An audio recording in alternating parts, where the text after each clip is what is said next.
Hey y'all, I know it's been a minute, but I'm back with another episode of Tips with Tosh.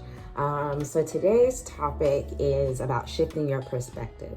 And what I mean by that, as it relates to grad school, as it relates to me in grad school, is that you have to shift your focus and your priorities from being heavily grade-based to heavily skill-based. And this is what I mean by that. I just left a little get-together I had with some of my friends, and one of the topics we discussed was how have your priorities changed over time, right? And so something that came to mind later on during this conversation was that my priorities as it relates to school has definitely shifted. So I got the straight A's. I had the great GPA all throughout my educational career, in college, everything, right? And so I came into grad school with that same exact mindset.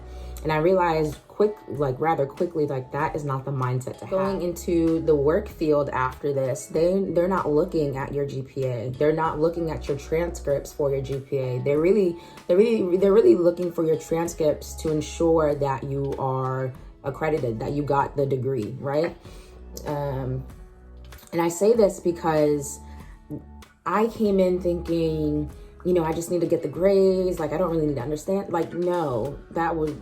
No, because like I said, these are concepts. These are things that I'm going to be using time and time again. And if I don't understand them now, that's going to be a problem when I get into the workplace, when people are hiring me for this skill set that I have because of this degree that I have. Society has built such a culture on achievement and success when it comes to academics, and I feel like society only targets this or measures this by your GPA, measures this by your transcript, measures this by your A's, your B's, your C's. So understanding what you're learning should come first before getting the grades. And I'm not saying, aim for C's or whatever. You still need to produce quality work. And so I say that to say, if you feel as though you get a B in a class in grad school, it's not the end of the world. If you get a C, it's not the end of the world. It's important that you understand whatever it is that you're being taught. It's important that you're engaged. Engaged learning is the name of the game here. Because if you sit in a class and you're not understanding something, but you're doing the work, you're getting the grades, then okay, cool.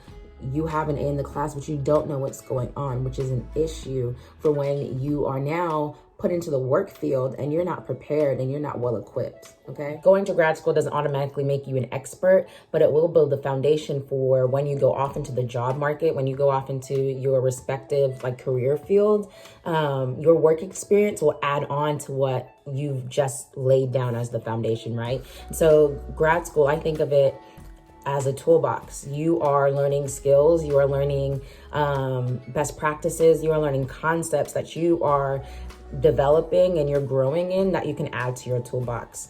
Instead of thinking of it as a resume, you think of it as a toolbox. These are skills. These are tools that I'm going to be using to solve problems. These are tools that I'm going to be using to connect with people. These are tools that I'm going to be using for the rest of my life, right? And that are only going to be built upon, that are only going to grow. So it's important to build that toolbox with accurate knowledge, with knowledge that you fully understand, not knowledge that you haphazardly listen to because you had to be in that class and you need to get the grade, right?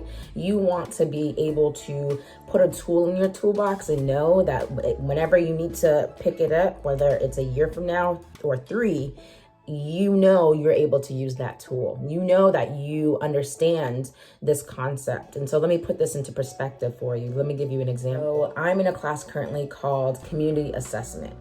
And so within community assessment, within a group of my cohort, we partnered with a community organization in Atlanta. And our role was to go in, assess what it is what they needed, right? Create survey instruments and data collection instruments and protocol, and survey this community to figure out what it is that they need. And then from there, find out their needs and provide recommendations for next steps, right? Throughout this process, I've been doing things that I've never done before or haven't done in this scope, right? And so this class has literally honed my skill in community assessment. So like I said, don't think of it as a resume anymore. Think of it as skills and tools in your toolbox. So now I can say I've completed a community assessment. I know how to work with a community partner. I know how to complete a windshield survey. I know how to do these things because I actively engaged in learning how to do these things and what have you. Throughout this process, we had assignments to turn in, we had a final paper, a presentation, et cetera, et cetera. But despite the grade that I got on these assignments, that does not take away from the skills, that doesn't take away from the lessons I learned, that doesn't take away from this new tool that I can now add to my toolbox. Thank y'all for tuning in. Like, share, comment, subscribe, all of that jazz. And I'll see y'all next time for the next episode.